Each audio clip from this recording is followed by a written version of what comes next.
lahko nevarno, torej predvsem organski derivati živega srebra.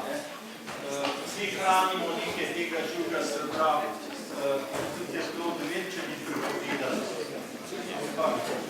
Za pedagoške namene je to dovoljeno.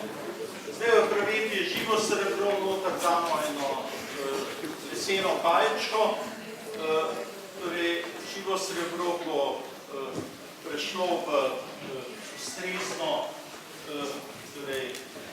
trdno obliko, bo postalo kovina, kolega bo steklo razbil z klapom.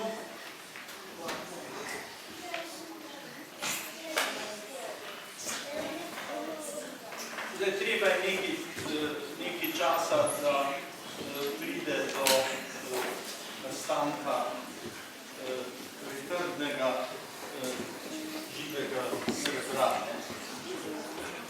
Včasih so živo srebro tudi uporabljali v medicinske namene. Potem so ugotovili pa, da so pare nevarne in da je organsko živo srebro nevarno.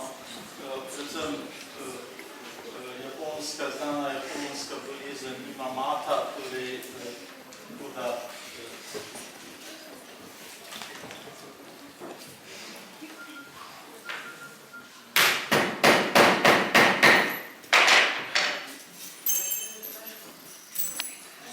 to je trdno živo srebro, torej in tukaj imamo kladu,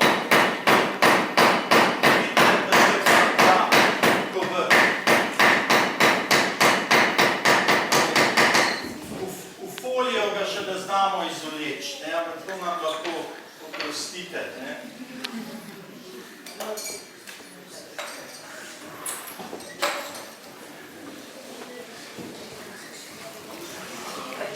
No, zdaj, proti koncu